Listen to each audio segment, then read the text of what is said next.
ja, Predigtstunde sie zum Nachdenken bringt. 예, 그럼 제가 기도하고 시작하도록 Gemeinsam 하겠습니다. beten. 언제나 저희를 사랑하시는 하나님 아버지 감사드립니다. Gott, unser Vater, der uns immer liebst, wir danken dir, 저희들 구원해 주시고 또 주님의 자녀 삼아 주셔서 감사드립니다. dass du uns errettet, du hast uns zu deinen Kindern gemacht, wir danken dir.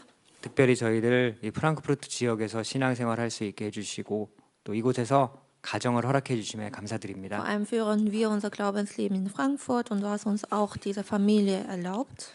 우리 가정의 중심이 되는 또 우리가 누구보다 사랑하는 서로 배우자를 위해서 서로 어떻게 더 사랑하며 주님 앞에 합당하게 살 수 있을지 우리 부부 수련의 시간을 갖고자 합니다. Und wir wollen auch durch diese Predigtstunde nachdenken, wie wir unser Ehepartner besser lieben können.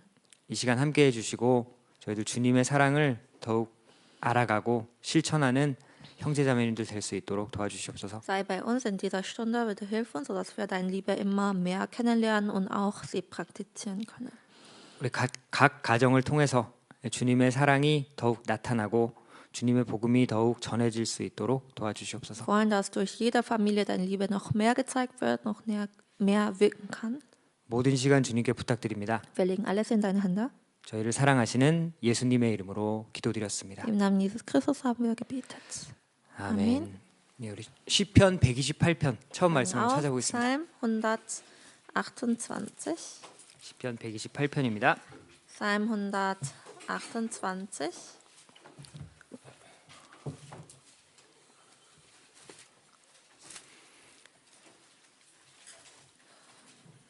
네. 1절부터 6절까지 시작하는 말씀 같이 한번 읽고 시작하도록 하겠습니다. Vers 1 bis 6 wollen wir gemeinsam lesen. 여호와를 경외하며 그 도에 행하는 자마다 복이 있도다. 내가 내 손이 수고한 대로 먹을 것이라. 내가 복되고 형통하리로다. 내 집 내실에 있는 내 아내는 결실한 포도나무 같으며 내 상에 둘린 자식은 어린 감람나무 같으리로다. 여호와를 경외하는 자는 이같이 복을 얻으리로다. 여호와께서 시온에서 내게 복을 주실지어다. 너는 평생에 예루살렘의 복을 보며 내 자식의 자식을 볼지어다.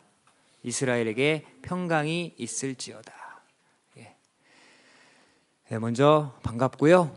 우리 각자 교재 자료 받으셨습니까? Schön euch zu treffen und ihr habt alle Handout bekommen, oder? 네, 오늘 교재 중심으로 제가 이렇게 말씀드릴 거고요.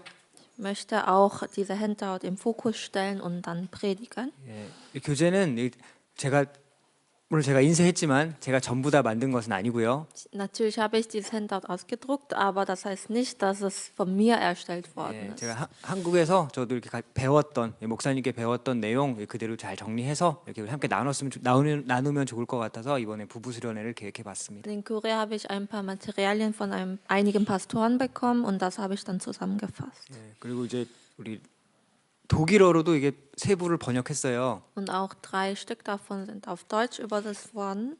예, 엄청 수고하셨겠죠. Und das war große Mühe, glaube ich, das zu übersetzen. 우리 배혜석 형제님, 레나 자매님 부부께서 고생해 주셨는데 아마 막스 형제님 오실 거예요. 예. Und ja, Bruder Jesok und Schwester Lena, die haben Mühe gegeben, deswegen hoffe ich, dass Bruder Max auch kommt. 예, 그리고 수고해 주신 두 분 위해서도 우리 같이 기도해 주시면 좋겠습니다. Und deswegen bietet auch für Bruder Jesok und Schwester Lena. 예, 우리 처음 읽으신 말씀에 보면 복의 근원이 하나님이시다라는 것을 말씀하십니다. Und die Verse, die wir eben gelesen haben, die sagen eigentlich, dass der Ursprung des Segens Gott ist. 여러분 디모데전서 6장 말씀처럼 하나님은 복이십니다. Und wie es im Timotheus Kapitel 6 steht, Gott ist Segen.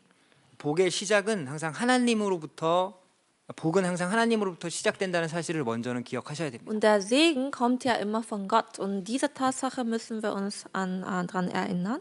예, 이 말씀에서도 복을 말씀하시는데 가장 먼저 가정을 말씀하세요. Und vor allem hier wird ja auch dieser Segen angesprochen, vor allem die Familie. 근데 특별히 먼저 이 3절 말씀처럼 가정에서도 부부, 아내를 말씀하시죠. Wie es im Vers 3 geschrieben steht, also unter der Familie Ehefrau. 여러분 평강을 주기 원하시는 하나님께서 각 가정을 통해서 주시는 것이 있습니다. Gott möchte uns Frieden geben und dieser Friede kommt durch die Familie. 여러분 가족이 하나님의 계획에는 항상 먼저 들어가 있어요. Die Familie ist immer in Gottes Plan mit inbegriffen. 그런데 우리가 시작하기 전에 또 하나 기억해야 될 것은 가족이 먼저다라는 뜻은 결코 아닙니다. Und vor allem aber, woran wir uns gedenken müssen, ist ja, die Familie hat nicht überaus höchster Vorrang. 이 복을 주시는 분은 하나님이시기 때문에 하나님을 먼저 앞세우는 사람에게 하나님께서 가정을 통해서 복을 주시는 거예요. Also Gott ist natürlich der Ursprung des Segens und er hat die höchste Priorität. Deswegen, wenn man Gott auf höhere Stelle setzt, dann wird man auch gesegnet durch seine Familie. 예, 우리가 이 가장 기본적이고 중요한 사실을 기억하시고 이제 교제를 중심으로 이제 여러 가지 내용들을 같이 살펴보겠습니다. Das ist wirklich eine grundlegende Tatsache und ich hoffe, dass ihr auch da bewusst seid und dann wollen wir auch Gemeinschaft haben. 우리 그 가정의 의미와 역할 먼저 보도록 하겠습니다. Und vor allem hier steht ja auch die Bedeutung und Rolle der Familie. 여러분 가정은 우리 세상 사람들도 생각하는 것처럼 우리에게 안식처입니다. Und die Familie ist ein Ort der Ruhe und so wie die weltliche Leute betrachten. 우리에게도 중요한 안식처이지만 우리에게는 동시에 영적인 일터이기도 합니다. Für uns ist es natürlich ein Ruheplatz, aber zugleich ist sie auch ein geistlicher Arbeitsbereich. 우리 이번 표시된 것처럼 가정에서 우리가 해야 할 일들이 있기 때문이에요. Ja, wie es im Punkt 2 geschrieben steht, wir haben einige Aufgaben, die wir erfüllen müssen in unserer Familie. 우리가 배웠던 말씀을 가정에서 실천하셔야 되고 Das, was wir gelernt haben, sollen wir natürlich praktizieren in der Familie. 또 자녀를 낳아 기르면서 할 일들도 있습니다. Und wenn wir Kinder erziehen, dann haben wir natürlich auch einige Sachen zu tun. 또 부부가 서로 훈련받고 연단하는 과정, 사랑을 실천하는 과정이 있습니다. Wir werden ja auch trainiert durch unsere Familie, durch unser Ehepartner. 또 가정은 작은 교회이기 때문에 교회로서의 역할도 해야 합니다. Und die Liebe praktizieren wir auch in der Familie und die Familie dient auch als eine kleine Gemeinde. 뿐만 아니라 가정 내에 구원받지 못한 사람이 있는 분들은 실제로 전도의 장소이기도 합니다. Und wenn Sie zum Beispiel einen Ehepartner haben, der nicht errettet ist, dann ist die Familie natürlich ein Ort der Evangelisation. 그 성경에 뭐 고린도전서, 골로새서, 빌레몬서에 제가 인용해 놓은 것처럼 이 가정에서 복음이 전해지고 교회가 시작된 경우들은 참 많이 있습니다. Und wie ich diese Verse vom 1. Korinther, Kolosser, Philemon zitiert habe, es gibt viele Fälle, wo die Gemeinde von der Familie aus begonnen hat.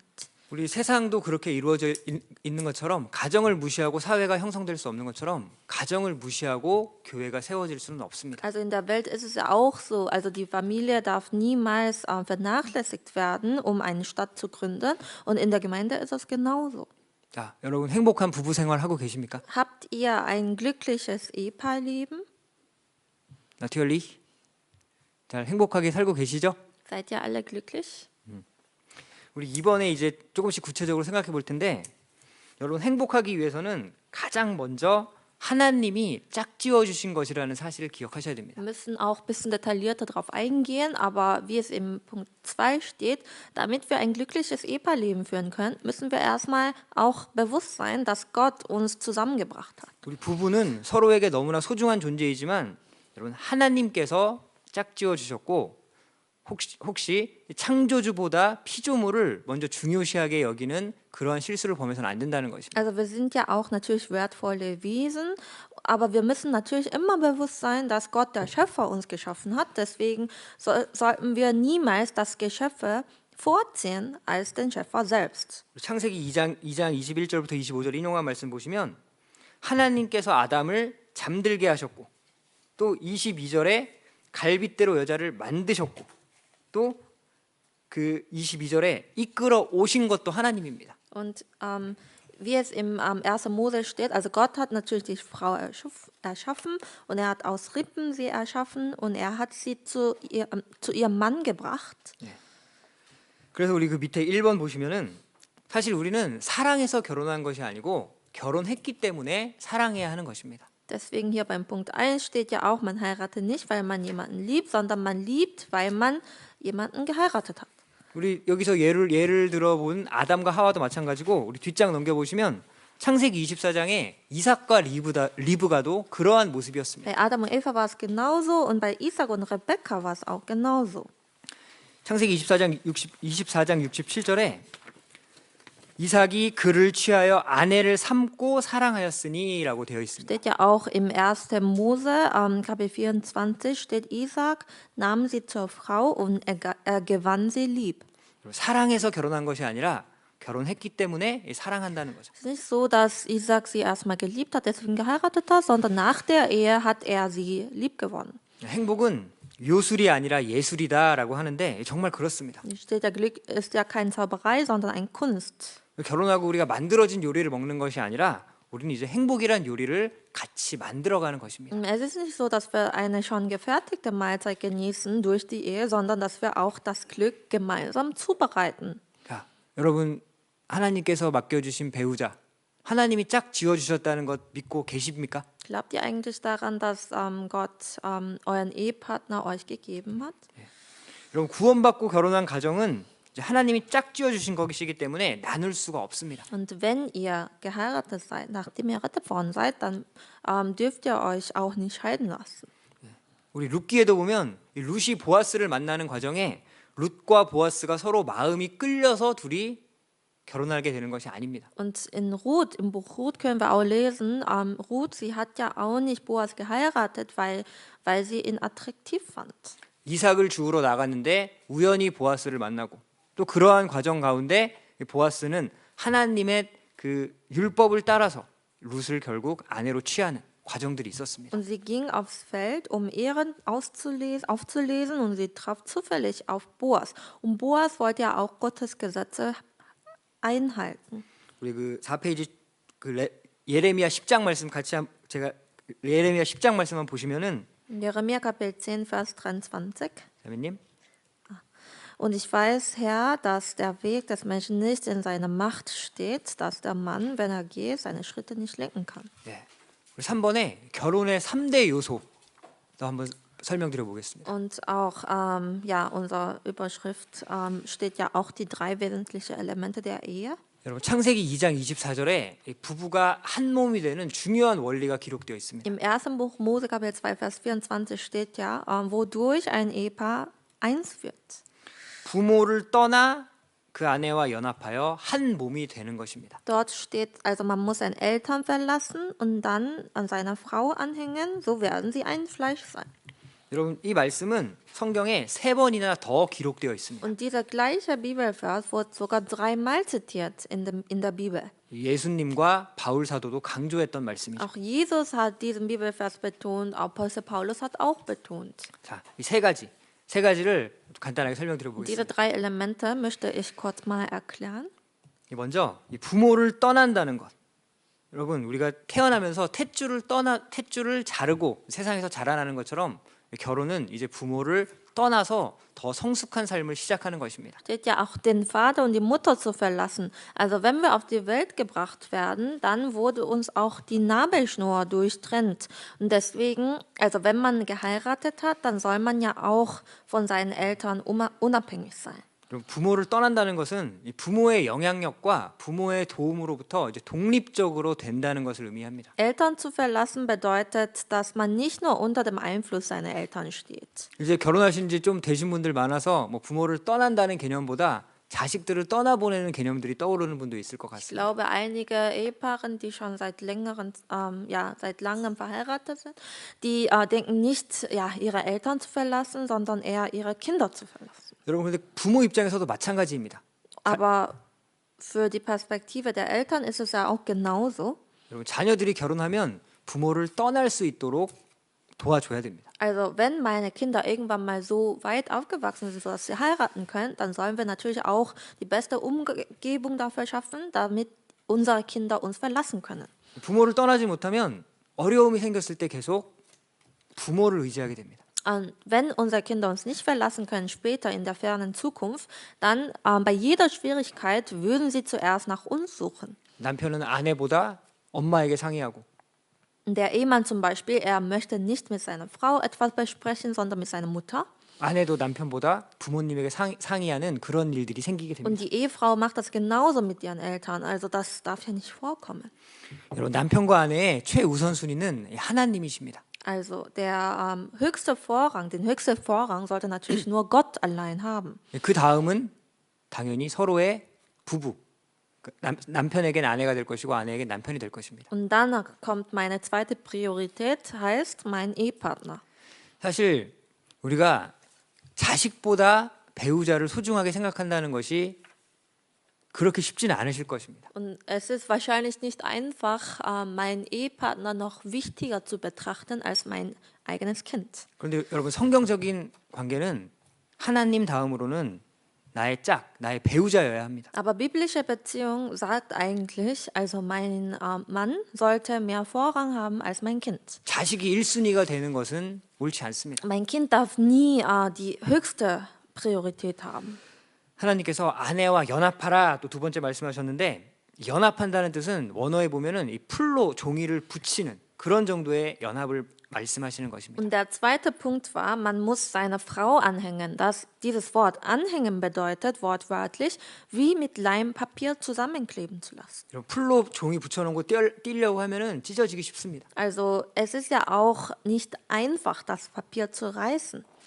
서로 이렇게 갈라질 수 없다는 것입니다. Das heißt, also Ehemann und Ehefrau, sie können sich nicht mehr trennen. 여러분 거기 제가 설문조사 결과를 하나 적어놨는데 그 첫 아이를 낳고 나서 서로 외도하는 경우들이 많아진대요. Und ich habe ja auch eine Umfrage hier zitiert. Also laut Umfragen geht der Ehemann am häufigsten nach der Geburt des ersten Kindes fremd. 물론 외도한 남편이 잘못이겠지만 여러분 아이를 낳고 나면 엄마에게 그 아내에게는 아이가 1순위가 되기 때문에 남편이 소외감을 더 느끼게 됩니다. Also klar, der Mann hat hier Schuld dran, aber weil die Frau nun das Kind zur höchsten Priorität gesetzt hat, deswegen geht der Ehemann fremd. 디도서 2장 4절 말씀에서도 그 남편과 자녀를 사랑하며 남편이 먼저 나옵니다. Und hier im Titus Kapitel 2, Vers 4, dieser Bibelvers besagt ja auch, ihren Mann zu lieben, ihre Kinder zu lieben. Aber hier steht zuerst, ihren Mann zu lieben. 그런데 쉽지 않을 때가 있죠. Aber es fällt uns nicht einfach, oder? 여러분 사랑은 그 감정으로 하는 것이 아니고 의지를 가지고 해야 하는 것입니다. Also die Liebe sollen wir nicht machen mit unserer eigenen, sollen wir nicht aus unserer Emotion machen wollen, sondern mit unserem Willen.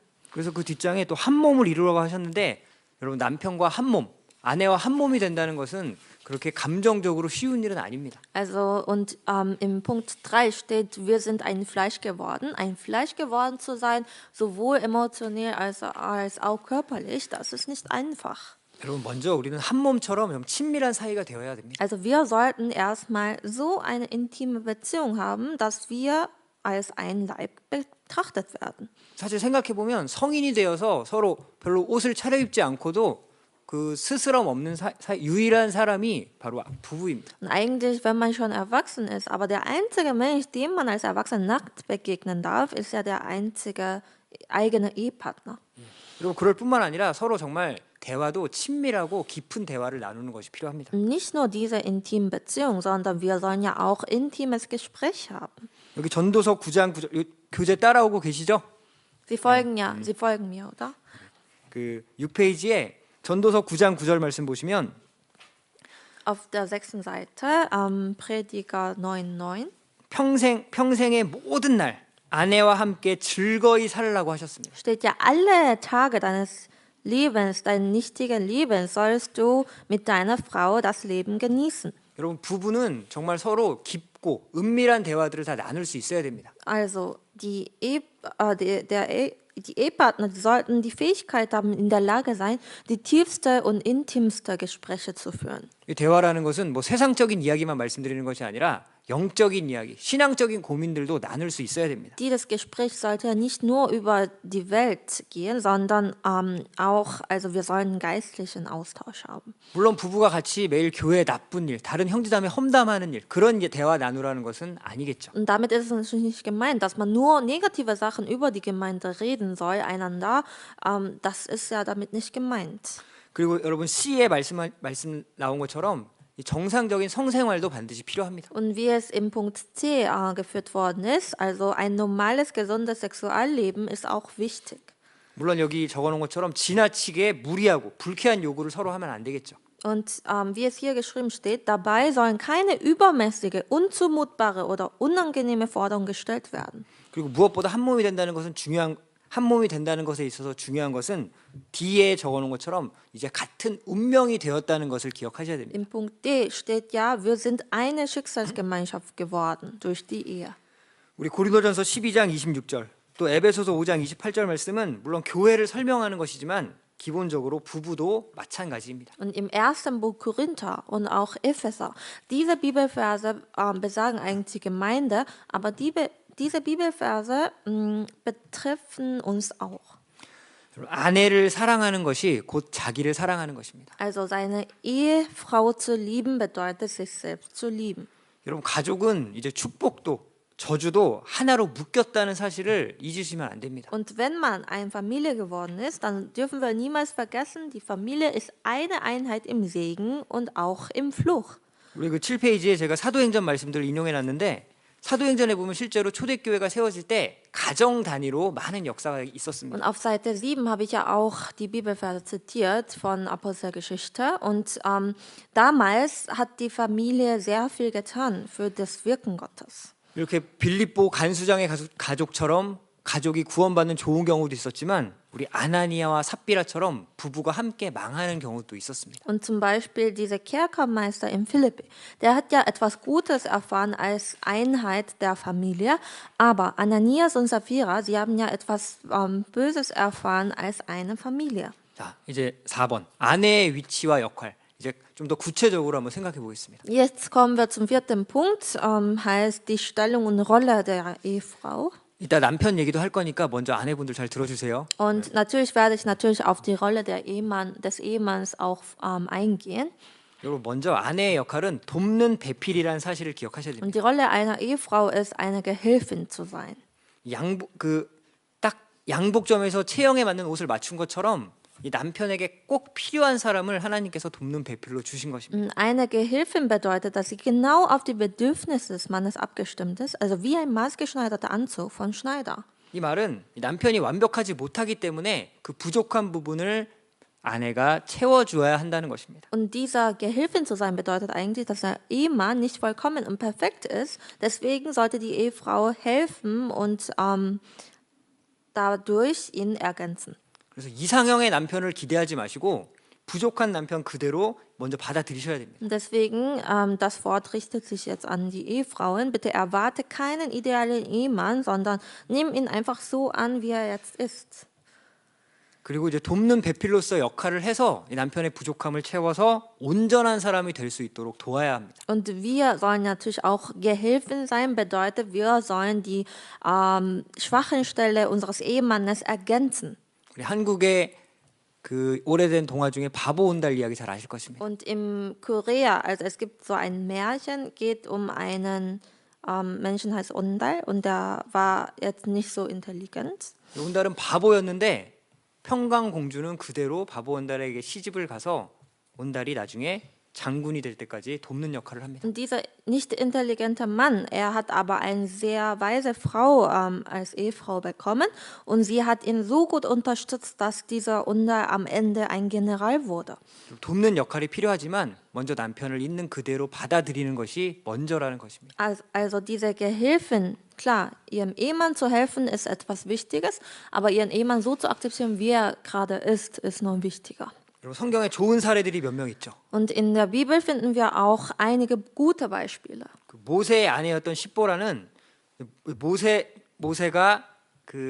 모세의 아내였던 십보라는 그 아들이 하나님께서 모세를 죽이려고 하실 때 모세의 자신의 아들들에게 할례를 행합니다. Und Zipporah zum Beispiel, sie hat sehr schnell gemerkt, wieso Gott Mose töten wollte und deswegen hat sie auf dem Weg ihren Söhne beschneiden lassen. 모세가 미디안 땅에서 미디안 땅에서 시간을 보낼 때 아들들에게 할례를 하지 않았습니다. Mose zum Beispiel, also er hat ja im Land Midian einige Zeit verbracht, aber er hat seine Söhne nicht beschneiden lassen. 아마 성경에 나와 있지는 않지만 아마 그때까지는 이 십보라도 말렸을 수도 있어요. Und in der Bibel steht das zwar nicht geschrieben, vielleicht hat Zipporah auch nicht, sage ich mal, zugestimmt, dass Mose seine Söhne beschneiden lässt. 이 할례는 이스라엘에게 주어졌던 거기 때문에 십보라도 받아들이지 못했을 수도 Die 있습니다. Beschneidung war etwas, was nur den Juden gegeben worden ist, deswegen konnte Zipporah bis dahin nicht so dieses Konzept akzeptieren. 그런데 하나님이 모세를 죽이려고 할 때 이제 그 이유를 알아챘고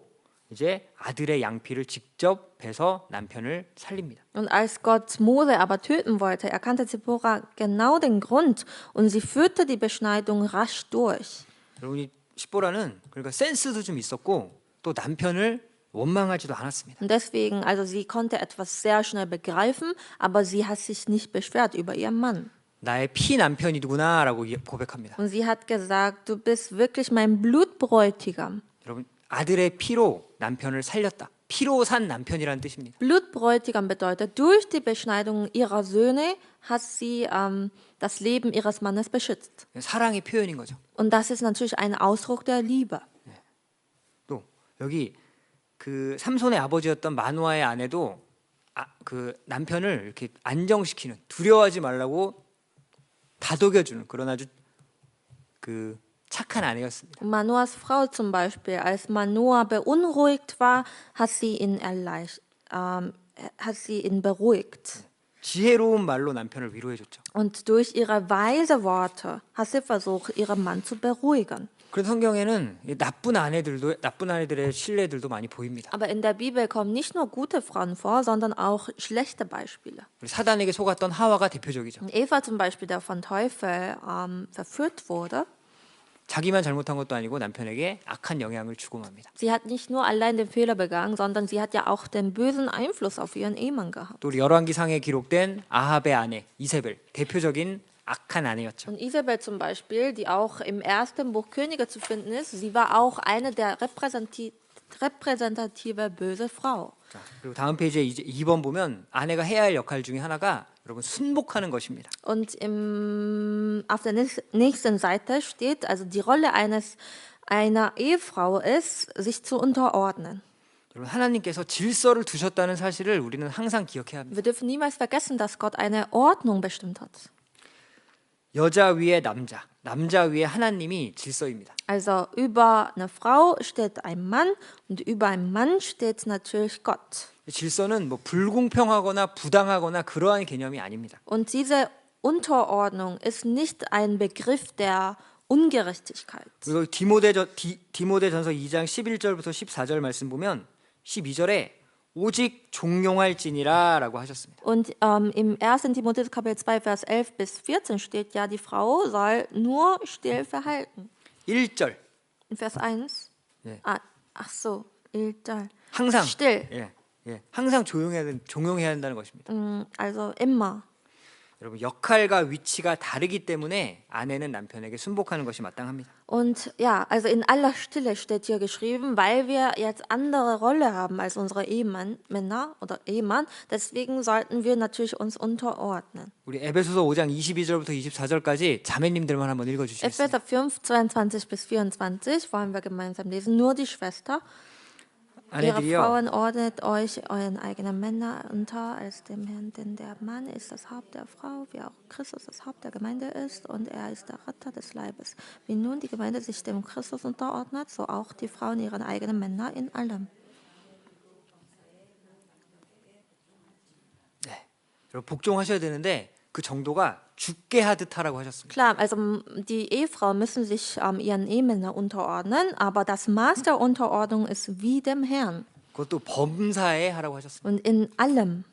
그런데 중요한 것은 주 안에서 하라고 하셨죠. In allem, aber nur in Christus. 자, 여러분 우리 아내분들은 남편의 권위가 하나님으로부터 온 것이라는 사실을 기억하셔야 됩니다. Also die Ehefrauen, die sollen erkennen, dass die Autorität ihres Mannes von Gott delegiert ist. 남편이 힘이 세서 남편이 훌륭해서 복종해야 하는 것이 아닙니다. Also wir müssen uns nicht unterordnen, weil unsere Ehemänner so toll sind oder so viel Macht haben.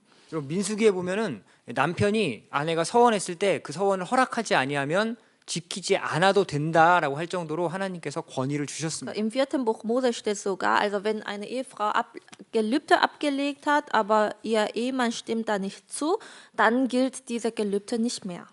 성경에 경외하라는 표현, 하나님을 경외하라고 하셨는데 그 같은 표현이 남편을 경외하라에 사용되었습니다. Und in der Bibel steht ja das Wort, also jemanden zu fürchten. Und dieses Fürchten, dieses Wort auch findet seine Anwendung in eheliche Beziehung. 남편을 여기 그런 분 없겠지만 남편을 무시하고 하대하는 것은 하나님을 무시하는 것이 되어버립니다. Und eigentlich, also wenn man seinen Ehemann, wenn eine Ehefrau ihren Mann vernachlässigt und ignoriert, dann ignoriert sie auch gleichzeitig Gott. 자, 그럼 우리 남편분들은 복종만 받으면 되느냐? 아니겠죠? Und für Ehemänner ist es einfach genug, auch respektiert zu werden. 우리 남편의 위치와 역할 에베소서 5장 28절부터 29절 말씀 같이 한번 읽어보겠습니다. Epheser Kapitel 5, Vers 28 bis 29. 이와 같이 남편들도 자기 아내 사랑하기를 제 몸같이 할지니 자기 아내를 사랑하는 자는 자기를 사랑하는 것이라. 누구든지 언제든지 제 육체를 미워하지 않고 오직 양육하여 보호하기를 그리스도께서 교회를 보양함 같이 하나니. 여기 보면 에베소서 5장 말씀에 아내를 사랑하라 4번을 반복해서 말씀하십니다. In Epheser Kapitel 4 steht es sogar 4-mal geschrieben, lieb deine Frau.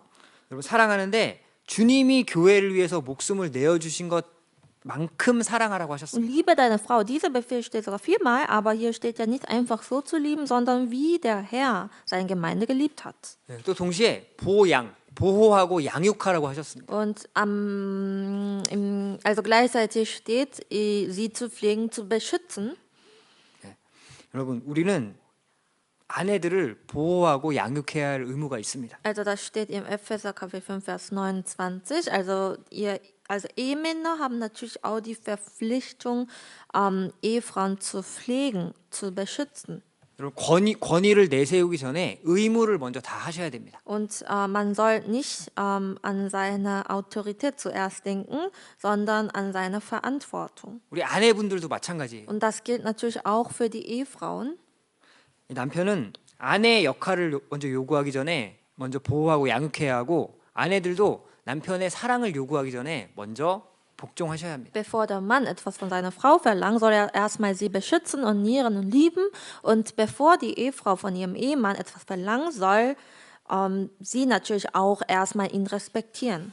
또 우리 그 10페이지에 나와 있는 것처럼 남편분들은 신앙의 깊이가 좀 있으셔야 됩니다. Und wie es auf Seite 10 steht, also Ehemann, die sollen natürlich gewisse Tiefe haben in deren Glaubensleben. 고린도전서 14장 말씀처럼 이 아내가 집에서 남편에게 신앙에 대해서 성경에 대해서 물을 때 잘 대답할 수 있어야 됩니다. Im ersten Buch Korinther Kapitel 14 Vers 35 steht, der Mann soll genügend biblisches Wissen haben, um die Fragen seiner Frau zu Hause zu beantworten. 하나님의 권위를 가진 자들이기 때문에 하나님의 속성에 대해서 잘 알고 계셔야 됩니다. Ehemänner, sie haben ja die Autorität, die delegierte Autorität von Gott. Deswegen müssen sie sich auskennen mit der Bibel, mit dem Charakter Gottes. 또 성경적으로 남자가 일하도록 하나님이 정하셨습니다. Und biblisch gesehen, also der Ehemann soll fleißig arbeiten. 그래서 성실하게 일해서 그 수입으로 가정을 꾸려가는 것이 필요합니다. Und Ehemann soll fleißig arbeiten, sodass er ein gewisses Einkommen hat, um seinen Haushalt zu beschützen, zu ernähren.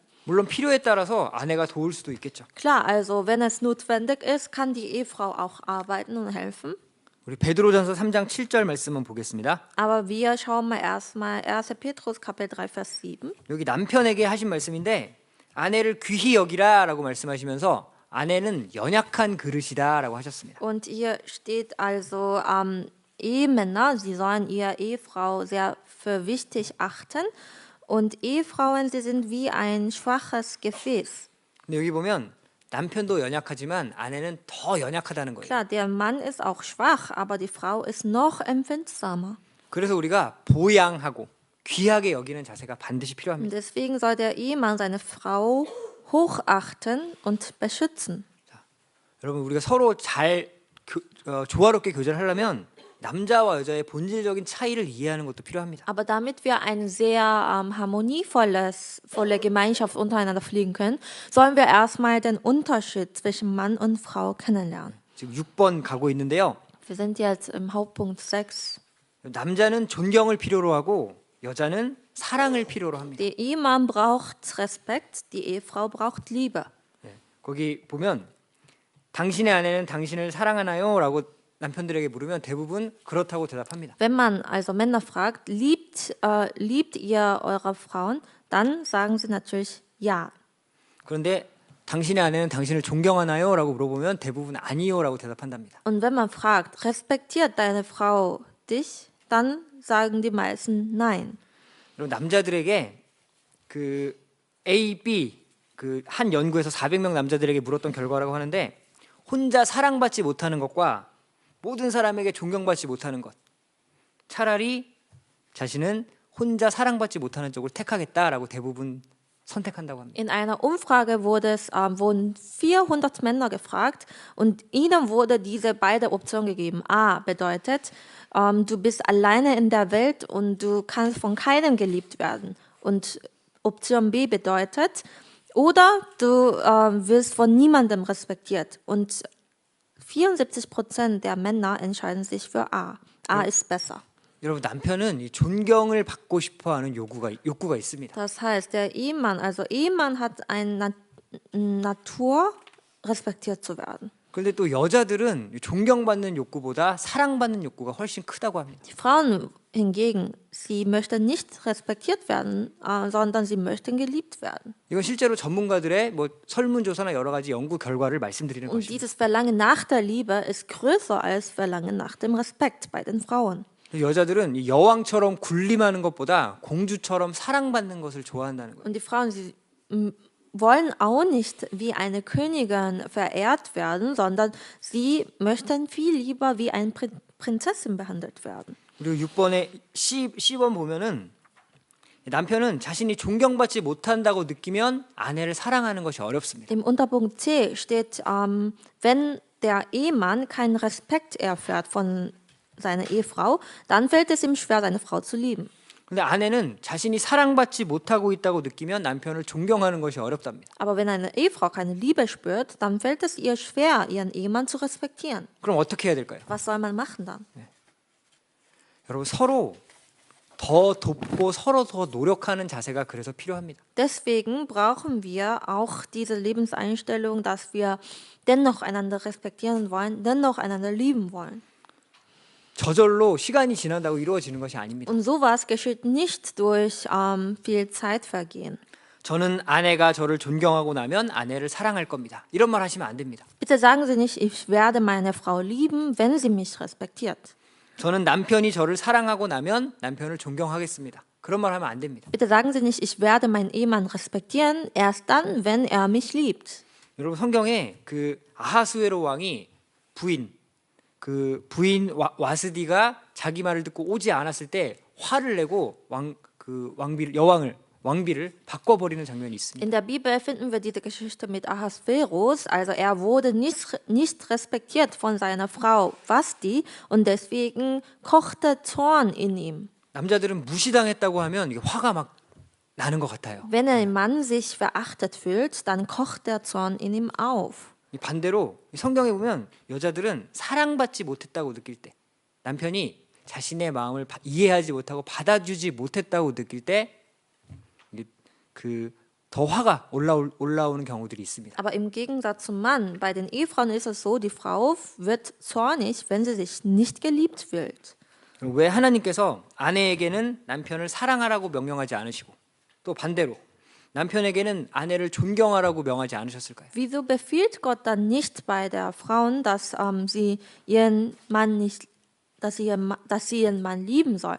Und wieso befiehlt Gott dem Mann nicht, ihre Frau zu respektieren? 하나님께서 우리 본성과 반대되는 것, 더 어려운 것을 우리에게 명하신 것입니다. Und ich denke, also Gott hat uns diesen Befehl gegeben, was mehr zu folgen ist, also mehr zu folgen ist. 자, 여러분 힘들어도 하나님의 명령이고 그것이 옳은 것이기 때문에 우리는 노력해야 합니다. Also Gott hat uns diesen Befehl gegeben, was schwieriger zu folgen ist, vermute ich, und deswegen sollen wir auch diesem Befehl folgen. 우리 중에는 없겠지만 이 믿지 않는 남편도 그래서 그리스도인들은 마땅히 존경해야 합니다. Also unter uns gibt es ja nicht der Fall, aber wenn zum Beispiel ihr Ehepartner nicht wiedergeboren ist, dann sollen wir ihn auch mehr respektieren. 예, 여러분 남자와 여자의 생각 차이 제가 또 몇 가지 교재에 적어둔 거 인용했는데요. Und ich habe ja auch unterschiedliche Denkweisen bei Männern und Frauen hier zitiert. 예, 여러분 생각 자체의 구조가 다르다는 것도 이해하셔야 됩니다. Unsere Denkweise, Struktur ist komplett anders. 예를 들어서 여자가 옷이 없다고 하면 새 옷이 없다는 것을 의미하죠. 네. Wenn zum Beispiel eine Frau sagt, ich habe nichts anzuziehen, das bedeutet, ich habe nichts Neues, nichts Schönes.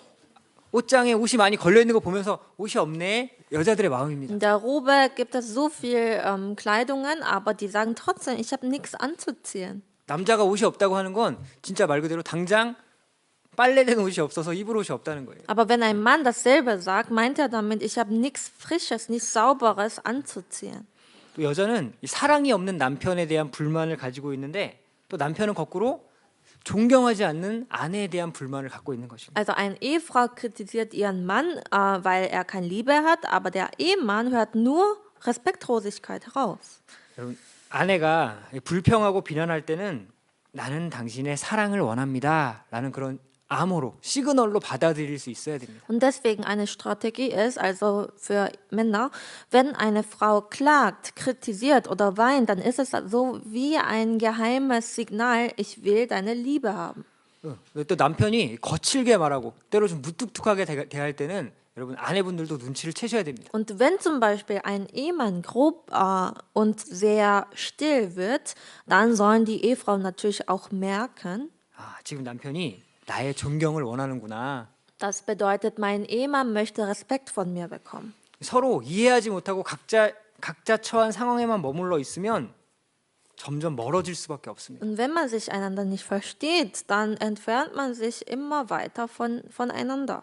세상 사람들은 결국 그러다가 더 이상 못 살겠다라고 갈라지죠. Und bei den weltlichen Menschen ist es so, also dieser Unterschied zwischen Mann und Frau ist so groß, dass man es nicht überwinden kann.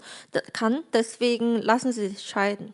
우리는 그런 생각들이 올라올 때마다 이 하나님의 말씀을 떠올리고 하나님이 원하시는 것이 무엇인지를 떠올리고 나를 통제하는 것이 Und 필요합니다. wenn wir solche Schwierigkeiten haben durch die unterschiedliche Denkweise, dann sollen wir natürlich immer gedenken, was für einen Befehl hat Gott mir gegeben. 자, 여러분 남편과 아내가 서로 고마움을 느끼는 그 포인트들이 조금 다릅니다. Und auch, also da, wo Ehemann seine Ehefrau gegenüber Dankbarkeit spürt und da, wo Ehefrau gegenüber ihrem Ehemann Dankbarkeit spürt, das ist auch anders. 제가 나중에 시간 될 때라도 꼭 읽어보시라고 이렇게 그 제가 받았던 자료 다시 이렇게 인쇄한 거니까요. 그 간단하게 말씀드리겠습니다. Und ich werde nur grob darauf eingehen. 예. 먼저 남편은 아내가 자신의 일과 성취를 인정해 줄 때 기쁜 마음을 느낍니다. Und Ehemann zum Beispiel spürt Dankbarkeit, wenn seine Ehefrau seine Arbeit und Leistungen anerkennt. 그리고 이 남편이 보호와 헌신해 주는 것에 대해서 아내가 감사함을 표현하면 남편은 그렇게 뿌듯합니다. Und die Ehefrau spürt natürlich Dankbarkeit, wenn Ehemann sie versorgt und wertschätzt. 내가 하고 있는 일, 직장에서 하고 있는 일에 대해서 감사를 표현할 때 남편은 그 고마움을 느낍니다. Und Ehemann spürt Dankbarkeit, wenn seine Ehefrau seine Position und Autorität respektiert und Dankbarkeit zeigt für die Arbeit, die er getan hat. 그리고 남편의 직업이나 수입에 대해서 비난하지 않을 때 Und wenn die Ehefrau sich nicht beschwert über das Einkommen ihres Ehemannes, dann sind die Ehemänner dankbar. 또 여러 가지 어려움들이 있지만 차분하고 존경 어린 목소리로 말하고 해결책을 찾기 위해서 같이 노력해 줄 때. Und zum Beispiel, obwohl man viele Sorgen, Schwierigkeiten hat, trotzdem respektiert Ehefrau ihren Ehemann und sie versucht natürlich auch Lösungsansätze zu finden, dann sind die Ehemänner dankbar. 또 무엇보다 C 나와 있는 위치와 권위를 존중해 줄 때 남편들은 고마워합니다. Und wie es im Unterpunkt C geschrieben steht, also wenn sie seine Position und Autorität respektiert. 난 의지할 수 있는 남편이 참 좋다, 기쁘다 이런 표현을 할 때 남편은 좋아합니다. Wenn sie sagt, ach, ich bin so froh, dass ich mich auf dich verlassen kann, dann ist der Mann froh. 또 여러분 이거 중요한 건데요. 자녀들 앞에서 남편의 권위를 존중해 줄 때 남편은 그 고마움을 느낍니다. Und Ehemann zum Beispiel ist dankbar, wenn seine Ehefrau seine Autorität vor den Kindern respektiert. 그리고 문제 해결 방법에 대해서 남편이 이야기했을 때 그 방법에 공감해 줄 때 남편은 고마움을 느낍니다. Wenn zum Beispiel Ehemann Lösungsansatz vorschlägt und die Ehefrau versteht das, dann ist der Ehemann dankbar. 남편의 보호를 귀하게 여기고 자신의 약함을 인정하는 모습을 남편은 좋아합니다. Und wenn die Ehefrau zum Beispiel ihre Schwächen eingesteht und den Schutz ihres Ehemannes schätzt, dann ist der Ehemann dankbar. 남편에게 어려운 상황에서 조언을 구해 보세요. Wenn Sie schwierige Probleme haben, dann bitte suchen Sie mal nach den Lösungsansätzen von Ihrem Ehemann. 정답이 꼭 나오지 않더라도 같이 그렇게 묻는 태도를 보면 남편은 기뻐할 것입니다. Auch wenn man nicht unbedingt die richtige Lösung dadurch finden konnte, also wenn die Ehefrau zum Beispiel ihren Ehemann fragt, allein dieses Fragen, dafür ist der Mann dankbar. 또 우리 2에 보면 남편이 좀 제안하는 기분 전환용 활동, 뭐 산책을 간다든지 커피 한잔 하러 간다든지 그런 활동을 받아줄 때 남편은 또 기뻐합니다. Und Ehemann ist froh, wenn zum Beispiel Ehefrau seinen Vorschlägen akzeptiert, zum Beispiel zusammen spazieren zu gehen, also für solche Vorschläge, wenn die Ehefrau nichts dagegen sagt. 자매님들은 좀 시간 나고 쉬고 싶을 때 남편하고 가는 건 별로죠. Und bei den Ehefrauen ist es ja so, wenn sie endlich Zeit haben, dann wollen sie allein sein. 네. 그럴 때 남편의 제안을 말없이 수용해 줄 때 남편은 고마움을 느낍니다. Aber bitte machen Sie mal ein paar Aktivitäten mit Ihrem Ehemann zusammen, dann ist der Ehemann sehr dankbar dafür. 예를 들어 이제 아하수에로 왕이 한창 기분이 좋을 때 왕비를 초청했습니다. Und Ahasverus, als er in sehr guter in gutem Gemüt war, hat er seine Ehefrau eingeladen, 아내를 보여주고 싶었던 건데 아내가 거절하니까 아하수에로 왕이 화가 났습니다. hat sie bringen lassen und er wollte dadurch auch, weil er so gut gelaunt war, wollte er seine Ehefrau allen Leuten zeigen, aber die Königin hat sich das abgelehnt und deswegen war er zornig. 서로 이 시간을 보낼 수 있을 때 서로 제안에 응해주는 것 중요한 것이고요. Das heißt, gemeinsam Zeit zu verbringen, das ist auch wichtig. 또 F 성적으로 반응해 주는 것도 아내에게는 필요한 이 부분입니다. Und auch wenn die Ehefrau sexuell auf ihren Ehemann eingeht, dafür ist der Ehemann dankbar. 이 여자들에게 정서적인 표출이 필요한 것처럼 남자에게는 성적인 표출이 필요한 것이 사실입니다. Und bei den Ehefrauen ist es ja so, also sie brauchen natürlich immer emotionale Ausdrucksformen und bei den Ehemann ist es ja andersrum, die brauchen sexuelle Ausdrucksformen. 그래서 이 남편의 상황과 남편의 상태를 그대로 받아들여 줄 때 이 남편은 고마움을 느낍니다. Und es hilft ja immer, also wenn wenn Ehefrau die Situation ihres Ehemannes einfach so akzeptiert und versteht. 자, 그럼 아내가 남편에게 고마움을 느낄 때는 어떤 경우가 Und 있을까요? wann wird eine Ehefrau ihrem Mann gegenüber dankbar sein? 이 아내들은 남편이 친밀하게 대해줄 때 고마움을 느낍니다. Sie sind dankbar, wenn sie Zärtlichkeit erfahren. 막 대화할 때 같이 웃어도 주고 Zum Beispiel im Gespräch lacht der Mann viel. 또 아내가 기대하지 않았던 다른 것들을 좀 제안해주고 도와줄 때 아내들은 고마움을 Und 느낍니다. unerwartet wird er ihr irgendwie helfen und er gibt Vorschläge, dann ist die Ehefrau dankbar. 네, 그리고 손 잡아주고 안아줄 때 아내들은 고마움을 느낍니다. Und Hand zu halten oder umzuarmen, dafür sind sie auch dankbar. 근데 여기 제가 적어놨죠. 성적인 의도 없이 그냥 안아줄 때 여자들은 더 고마움을 느낍니다. Ohne sexuelle Absicht, einfach umzuarmen. 여러분 남편들도 이 여자와 남자는 기본적으로 그 추구하는 욕구가 다르다는 것도 이해하셔야 됩니다. Und für Ehemänner ist es auch wichtig zu verstehen, dass Mann und Frau anderes Verlangen haben. 서로 각자의 위치만 고수할 것이 아니라 서로 더 이해해 주는 마음으로 다가가는 것이 필요합니다. Man darf nicht nur auf seine Meinung beharren, sondern man muss auch die Meinung des anderen verstehen können. 또 진지하고 솔직하게 대화를 나눌 때 아내들은 남편에게 고마움을 느낍니다. Ehefrau zum Beispiel ist ihrem Mann dankbar, wenn er ehrlich und ernsthaft spricht und ernsthaftes Gespräch führt. 그리고 우리 시에 나와 있는 것처럼 해결책을 제시하지 않고 좀 끝까지 이야기를 들어주는 인내심도 중요합니다. Wie es im Unterpunkt C geschrieben steht, also wenn der Ehemann nur zuhört, ohne gleich einen Lösungsansatz anzubieten wollen. 근데 대화를 시작하다 보면 얼른 해결책을 제시해주고 싶어하는 남편들이 많이 있습니다. Aber es gibt ja viele Ehemänner, die immer zugleich und schnell einen Lösungsansatz vorschlagen möchten.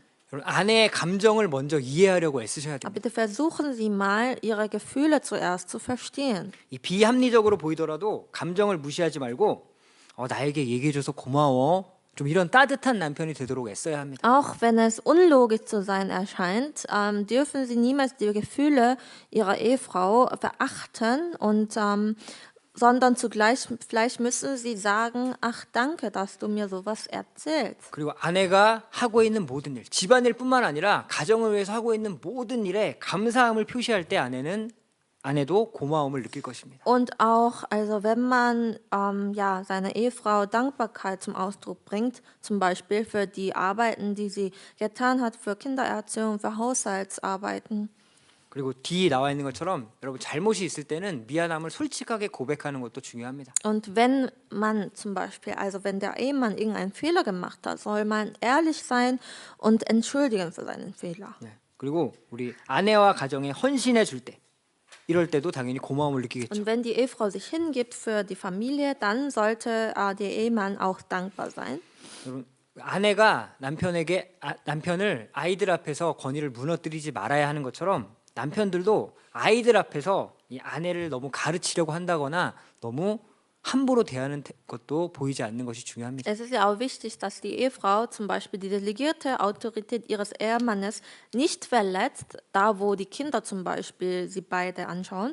Und gleich wichtig ist es, dass der Ehemann zum Beispiel ja, seine Ehefrau sehr wertvoll behandelt. 오히려 아이들 앞에서 야, 너희들 엄마한테 그렇게 하면 안 된다라고 따끔하게 혼내주는 것도 필요합니다. Der Ehemann darf nie seine Frau, sage ich mal, vor den Kindern ignorieren, sondern eher warme Worte sagen. Ach, ihr Kinder, ihr dürft eure Mutter nicht so behandeln. 그리고 우리 작은 부분들이지만 항상 내가 존중받고 소중히 여겨지고 있다라는 것을 느낄 수 있게 도우셔야 됩니다. Und auch Ehemann muss ja immer sein Bestes geben, damit die Ehefrau spüren kann, dass sie auch wertgeschätzt wird.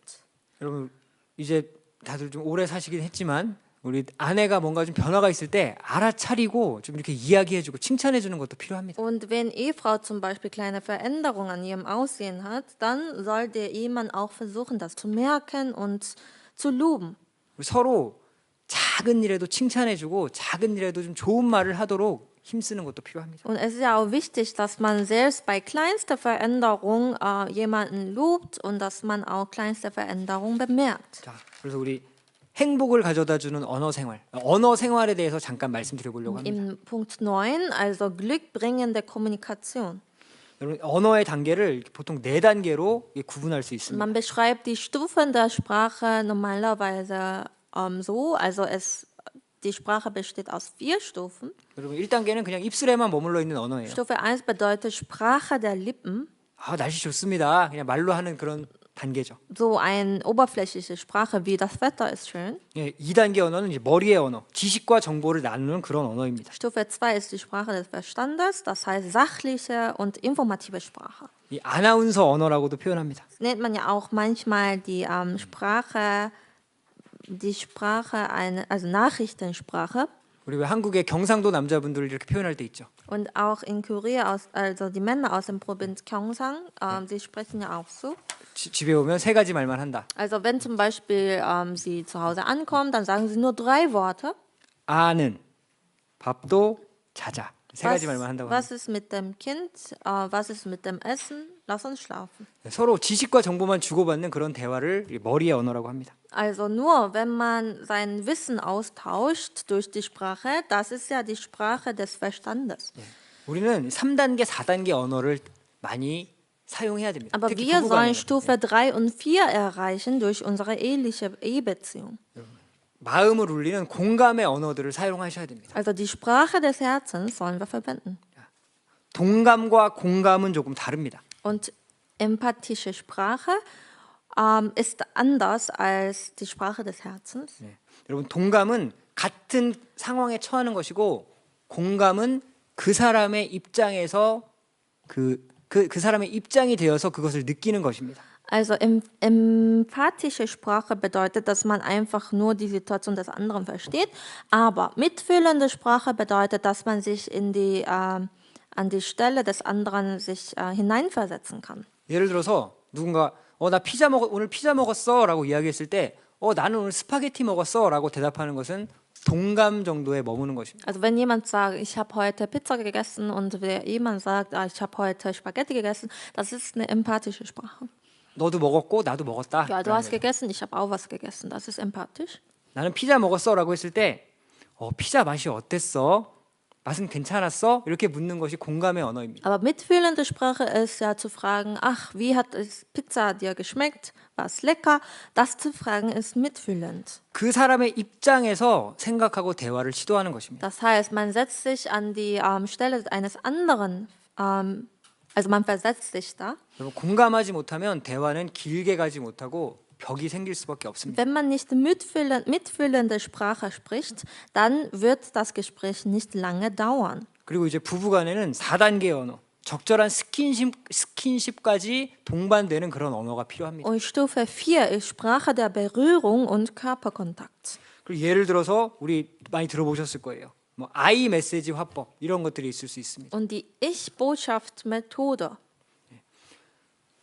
그 예를 들어 배우자가 늦게 들어왔을 때 왜 늦었어?라고 하는 왜 늦었어?라고 이야기하는 것은 You 메시지 화법입니다. Und wenn der Ehemann zum Beispiel zu spät zu Hause ankommt und die Ehefrau fragt, warum bist du so spät? Das ist Du-Botschaftsmethode. 근데 늦은 상황에 있어서 그 상황에 자신을 대입시켜서 당신이 늦어서 내가 걱정이 너무 많았어라고 이야기하는 것이 I 메시지 화법이 되겠죠. Aber Ich-Botschaftsmethode bedeutet, ich war beunruhigt, dass du spät ankamst und ich habe mir Sorgen gemacht. Also das ist Ich-Botschaft. 여러분 핵심은 뭐 You 메시지, I 메시지 이 구체적인 방법들을 떠나서 상대편에 서서 마음을 공감하면서 대화를 시도하는 노력들을 많이 하셔야 됩니다. Also jetzt diese Kernaussage ist nicht diese Ich-Botschaft oder Du-Botschaft, sondern dieser Kern der Aussage ist, dass man sich an die Stelle des anderen hineinversetzt und so denkt. 여러분 사람의 마음에는 누구나 트라우마도 있고 또 컴플렉스도 있습니다. Und jeder hat Trauma und Komplex. 이 정신에 지속적인 영향을 주는 감정적인 충격들이 있습니다. Und es gibt ja auch emotionelle Anreize, die uns beeinflussen. 여러분 그 아무리 큰 상처라고 할지라도 그 감정이 표출될 수 있고 또 누군가에게 자신의 마음이 지지를 받는다면 후유증이 점점 줄어들 수 있습니다. Und es ist ja so, also wenn man Trauma hat, aber wenn man trotzdem getröstet wird durch ausgesprochene Tröste oder durch gute Worte, dann kann man ja auch die Wunden wieder heilen lassen. 그런데 이 작은 상처라고 하더라도 감정 표현을 못하게 되고 또 누군가에게 표현했던 감정이 거부당하면 그 상처가 더 커지게 됩니다. Aber wenn es nur kleine Wunden handelt, aber sie werden nicht geheilt, sie werden nicht ausgesprochen, dann können sie sich zu einen großen Nachwirkungen entwickeln. 여러분 부부 사이는 적어도 서로 감정을 표출할 수 있는 그런 사이가 되어야 합니다. Also Ehebeziehung bedeutet, man kann ja ehrlich von seinen Emotionen sprechen, von seinen Gefühlen sprechen. 서로 치유할 수 있도록 노력해 주시는 것이 필요합니다. Natürlich müssen wir auch beidseitig Mühe geben, die Wunden des anderen zu heilen. 서로 위로해 주고 Dass man sich gegenseitig tröstet, 공감해 주고 지지해 주는 것이 dass man 필요합니다. sich mitfühlt und unterstützt und Empathie zeigt, das brauchen wir. 여러분 사람은 부모로부터 어렸을 때는 여러 가지 좋은 영향들을 받을 수 있는데 이제 결혼하고 나서는 부부간에 서로 좋은 영향을 많이 받으셔야 됩니다. Und klar, also wenn man noch jung ist, dann wird man sehr stark beeinflusst, aber von seinen Eltern. Aber wenn man verheiratet ist, dann sollte man gegenseitig guten Einfluss geben auf den Ehepartner. 자, 4번 행복을 가져다주는 말 한마디가 참 중요합니다. Punkt 4. Ein einziges Wort kann Glück bringen. 여러분 그 보시면은 아내들이 남편으로부터 가장 듣고 싶어하는 말이 여보 사랑해라고 합니다. Und dieses Wort ist so wichtig. Also was Ehefrauen am liebsten von ihrem Ehemann hören möchten, ist Schatz, ich liebe dich. 근데 막상 하려면 좀 민망하기도 하고 해도 별로 반응이 안 좋을 때도 있죠. Und zum Beispiel, wenn Ehemann sowas ausspricht, reagiert die Ehefrau nicht immer sehr glücklich. 여러분 그래도 서로 계속 연습하시기 바랍니다. Und es ist vielleicht auch schämendes Wort für Sie, aber bitte üben Sie darin. 특히 한국 분들은 이 표현하는 것을 계속 더 연습하셔야 Vor 됩니다. allem bei Koreanern ist es ja so, sie müssen ja mehr üben, diesen Ausdruck, diesen Satz auszusprechen. 또 남편들이 아내로부터 가장 듣고 싶어하는 말은 여보 고마워라고 합니다. Und das Wort, was Ehemänner am liebsten von seinen Ehefrauen hören möchten, ist natürlich Schatz, danke.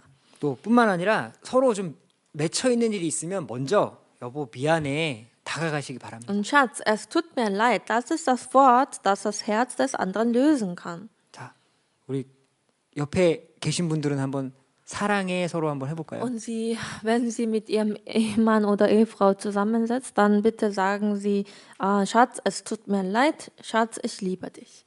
저 자매는 고개를 숙이고 있네요.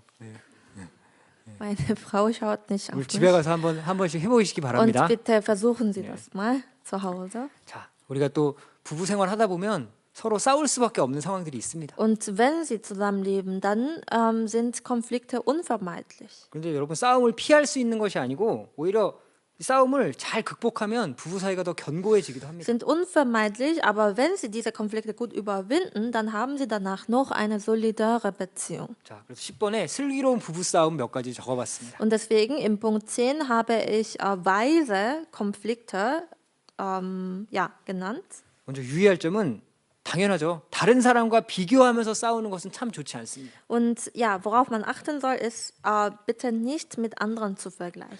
여러분 또 화풀이 하는 식의 싸움이 되면 절대 안 됩니다. Und bitte keine Wutrede halten.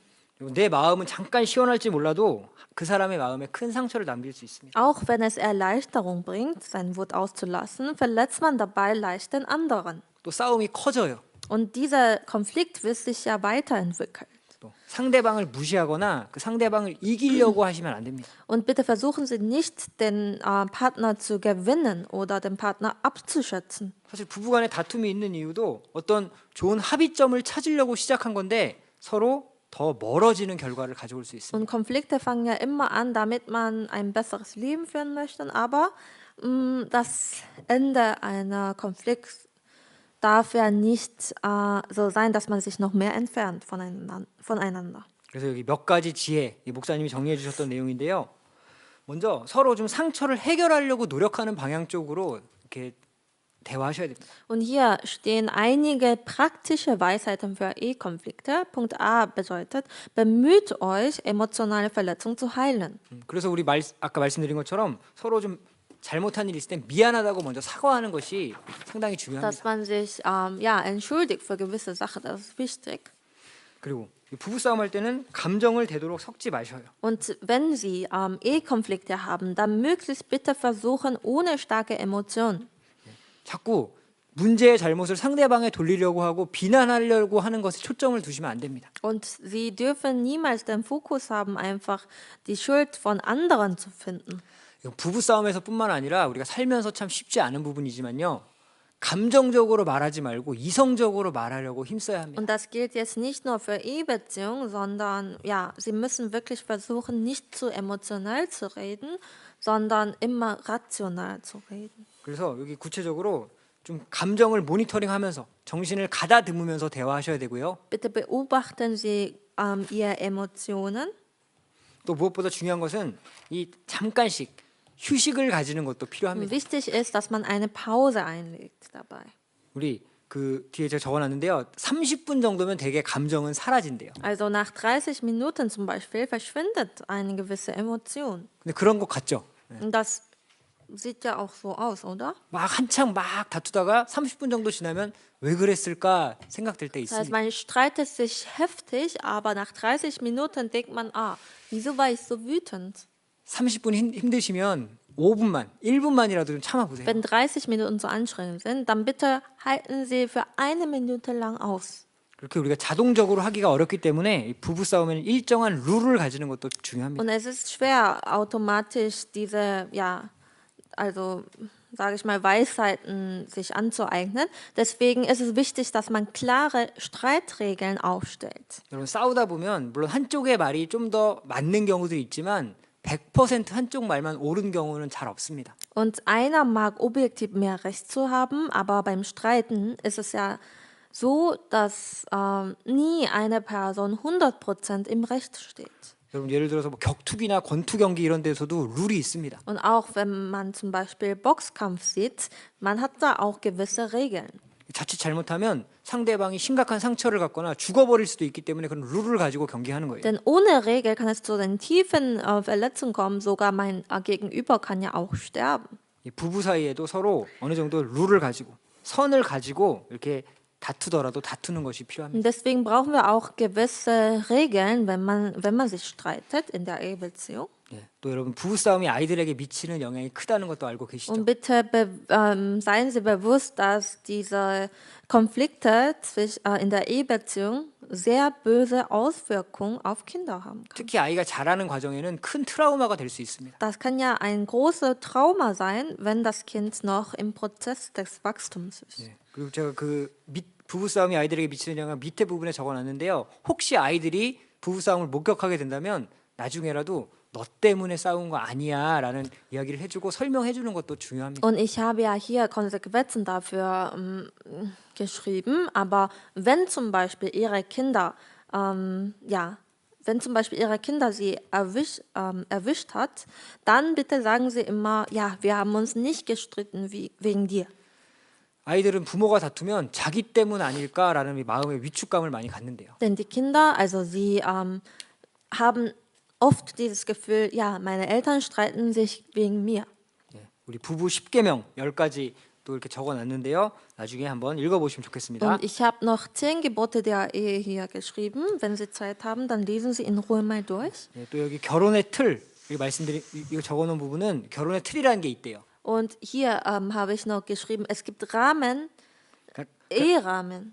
그러니까 간단하게 말씀드리면 여러분 사람은 누구나 이 부모 자신이 보고 자란 부모 그 모습을 자신의 틀처럼 생각한다는 것입니다. Also ein Mann zum Beispiel, Mann denkt immer, das Bild von seinen Eltern wäre der Rahmen für sein Leben. 대부분 여러분 당신의 아버지처럼 결혼 생활하길 원하십니까? 라고 하면 아니요라고 대답하는데 실제로 살아가는 모습은 자신의 부모가 살았던 모습과 비슷하게 산다는 것입니다.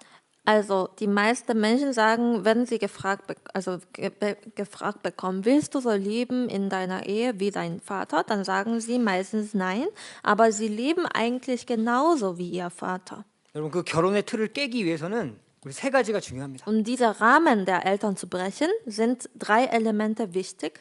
먼저 부모는 우리가 존경해야 될 대상이지만 부모의 결혼 생활이 정답은 아니라는 것입니다. Klar, Eltern sind Wesen, die wir respektieren sollen, aber ihr Eheleben ist nicht immer die richtige Lösung. 배울 것은 배우고 버릴 것은 버려야 됩니다. Was wir lernen müssen, müssen wir lernen von ihnen, aber was wir lieber nicht lernen müssen oder sollen, das dürfen wir auch nicht lernen von ihnen. 또 우리 주변 사람들, 특히 주변 형제자매님들에게서 좋은 모습들을 가져오시는 게 좋습니다. Und es ist ja auch wichtig, von glücklichen Ehepaaren in unserem Umfeld etwas zu lernen.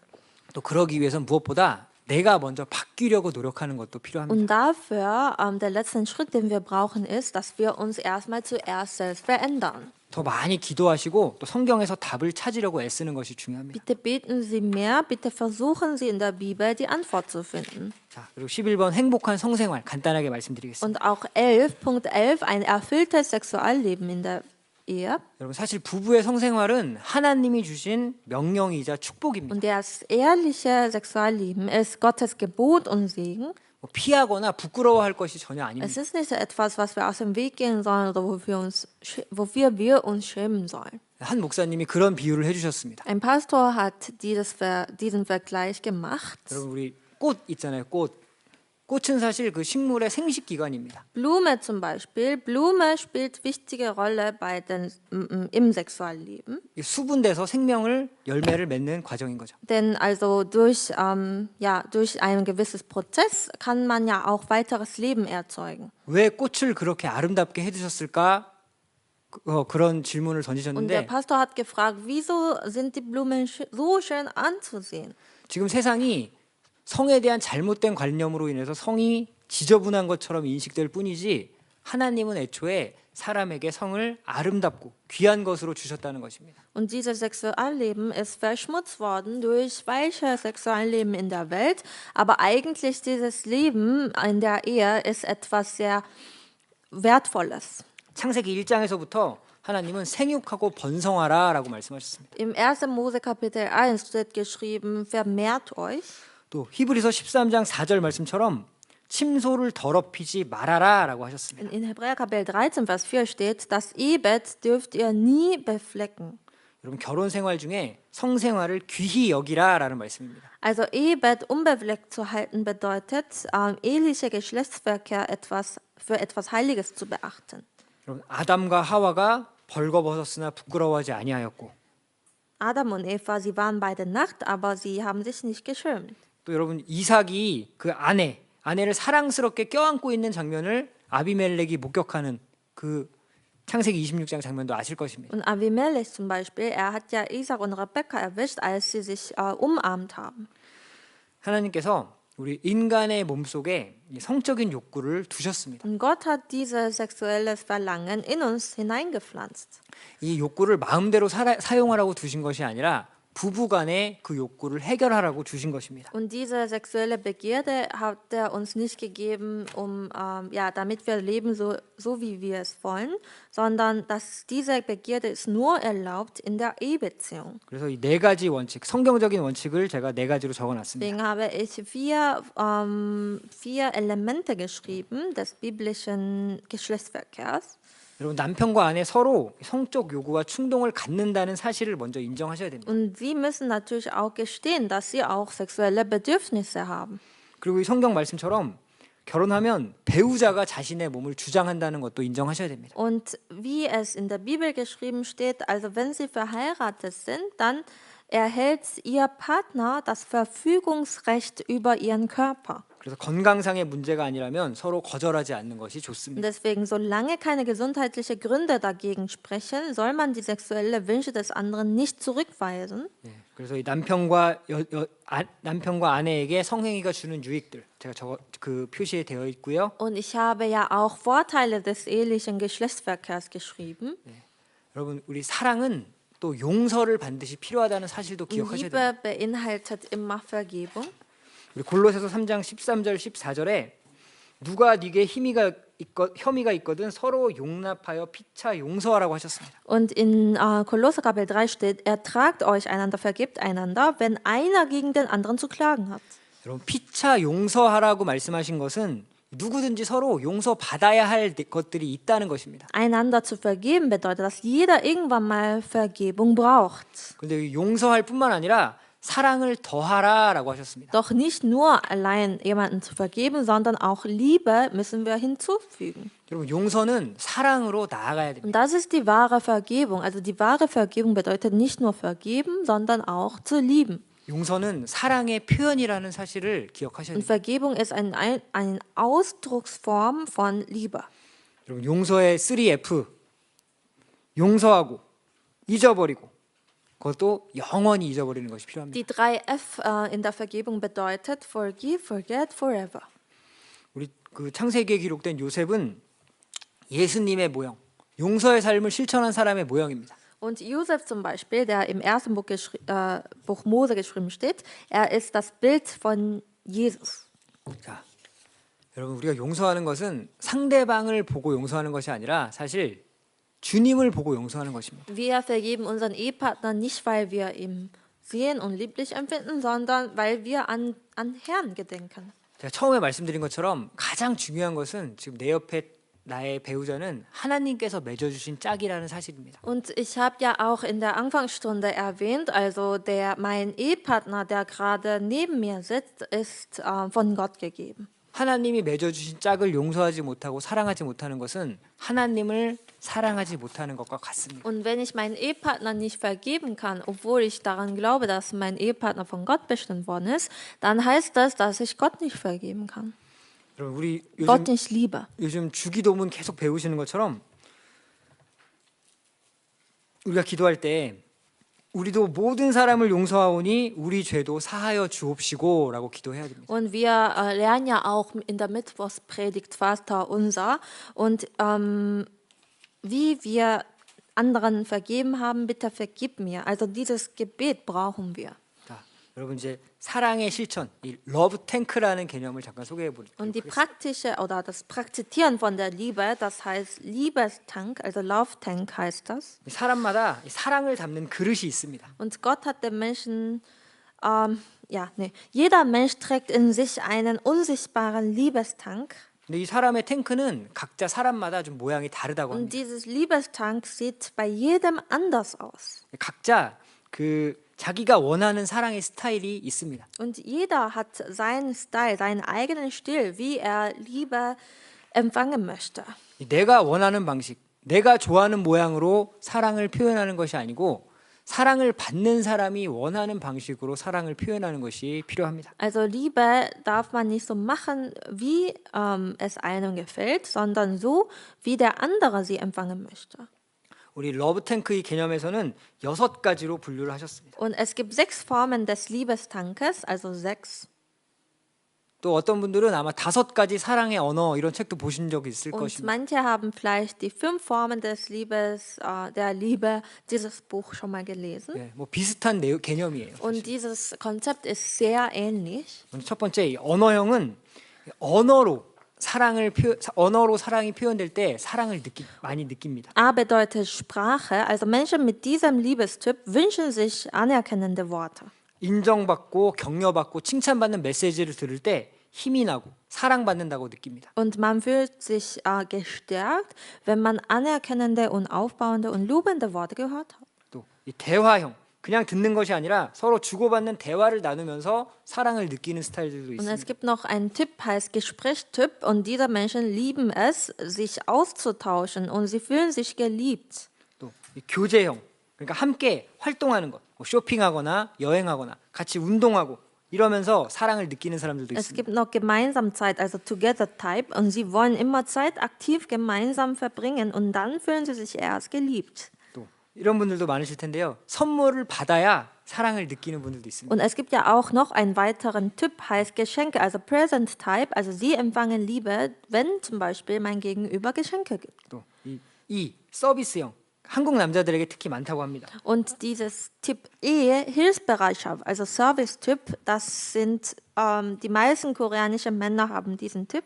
어릴 때부터 우리 어머니들이 희생하신 모습을 보고 자라왔기 때문에 아내는 이래야 한다라는 좀 그 고정관념들이 아마 박혀 있기 때문입니다. Und sie sind aufgewachsen, also als sie klein waren, da haben sie auch ihre Mutter gesehen, wie sie sich hingibt, wie sie sich opferbereit erklärt hat. Und deswegen erwarten sie auch das. 그래서 결혼하고 나서도 이 배우자에게 어머니에게 받았던 서비스를 받을 때 사랑을 받는다고 느끼는 Und 사람들도 있습니다. deswegen spüren sie auch Liebe, wenn sie die gleiche Service von ihrer Mutter bekommen haben. 자, 또 그리고 스킨십형 이렇게 손을 잡거나 안을 때 그런 과정을 통해서 사랑을 느끼는 사람들도 있습니다. Und es gibt noch einen Typ, heißt Körperkontakt-Typ, und sie fühlen sich geliebt durch Körperkontakt. 자, 여러분 우리 각자가 어떤 쪽인지 또 나의 배우자는 어떤 때 사랑을 느끼는지 한 번씩 생각해 보시라는 것입니다. Bitte denken Sie nach, was für ein Typ sind Sie und was für ein Typ ist mein Liebespartner. 여러분 그리고 그 타입을 알았다면 스스로 노력하는 것이 필요합니다. Und wenn Sie diesen Typ erkannt haben, dann bitte geben Sie Ihr Bestes, Ihren Mann oder Frau zu befriedigen. 난 이미 늦었지. 내가 이미 몇 년을 살았는데 그런 마음 갖지 마시기 Bitte 바랍니다. denken Sie nicht, ach, bei mir, ich glaube, es ist zu spät. Ich lebe mit meiner Frau, mit meinem Mann schon seit zig Jahren zusammen.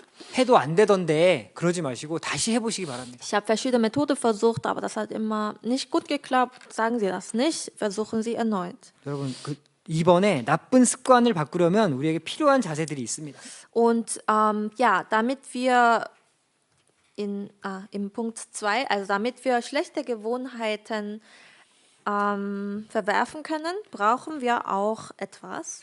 먼저 예레미야가 3장 40절 말씀처럼 우리가 스스로 행위를 조사하는 것이 필요합니다. Und in Klagelieder Kapitel 3, Vers 40 steht, ja, lass uns unsere Wege erforschen. 스스로 내가 고쳐야 될 나쁜 습관이 무엇인지 버려야 할 습관이 무엇인지 적어보시든지 생각해 보시든지 한번 해보시기 바랍니다. Bitte schreiben Sie mal böse Gewohnheiten von Ihnen so auf und was will ich verwerfen, was will ich behalten. 뿐만 아니라 결단하고 반복하고 훈련하는 과정이 필요합니다. Und Sie brauchen einen Prozess, wo Sie sich fest entschließen, dass Sie Entschluss fassen und dass Sie das wiederholt tun. 사실 이 나쁜 습관은 노력하지 않아도 금방 익숙해지는데 좋은 습관을 가지기 위해서는 계속 결단하고 훈련하는 것이 필요합니다. Schlechte Gewohnheiten, sie werden sehr schnell stabil, aber gute Gewohnheiten zu bilden ist sowas zeitaufwendig. 여러분 다윗이 골리앗과 싸우기 전에 목동 시절부터 그 많은 훈련들을 겪었다는 것 잘 아실 것입니다. Als David zum Beispiel gegen Goliath gekämpft hat, also als er ein Hirte war, hat er schon viele Trainings durchgehen müssen.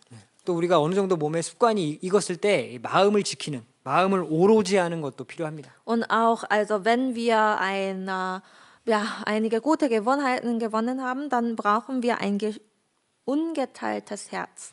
여러분 역대하 11장에 보면 하나님이 르호보암 이 왕을 강성하게 하신 적이 있었습니다. Und 2. Chronik Kapitel 11 können wir sehen, dass Gott den König Rehabeam einst stark gemacht hat. 근데 여러분 이때 르호보암이 강성하게 됐던 이유는 역대하 11장 16절 말씀처럼 이스라엘 다른 지파들 중에서 마음을 오로지 하고 하나님을 구하는 자들이 르호보암에게 왔기 때문입니다. Und Rehabeam wurde damals stark, weil es gab einige Menschen von Stamm Israel, und sie hatten ungeteiltes Herz und sie haben auch versucht, nur dem Herrn zu folgen. 여러분 그 마음을 오로지 했던 사람들이 르호보암을 도운 거예요. Also die Leute, die ungeteilte Herzen hatten, sie haben Rehabeam geholfen. 하물며 가장 가까이 있는 아내와 남편이 마음을 정말 오로지 하고 나쁜 습관들을 바꿔간다면 배우자에게 아주 큰 좋은 영향을 미치게 될 수 있습니다. Bin ich mir sicher, also wenn sie ungeteiltes Herz haben, das könnte so einen guten Einfluss haben auf ihren Partner. 그런데 르호보암은 역대하 12장 14절 말씀처럼 마음을 오로지 하여 하나님을 구하지 않고 다시 악으로 가고 맙니다. Aber wie es im 2. Buch Chronik, Kapitel 12, Vers 14 geschrieben steht, Rehabeam, sein Herz hat er nicht darauf gerichtet, den Herrn zu suchen. 여러분 부부는 이 마음을 오로지 하는 것 중요합니다. Also bei den Ehepaaren ist es wichtig, dass man ungeteiltes Herz hat. 여러분 우리가 경제적인 것, 또 우리 각자의 건강 다 중요할 수 있지만 그보다 더 중요한 것은 우리 각자의 마음입니다. Klar, unsere wirtschaftliche Situation, unsere Gesundheit, das ist alles wichtig. Aber was eigentlich am wichtigsten ist, das ist unser Herz.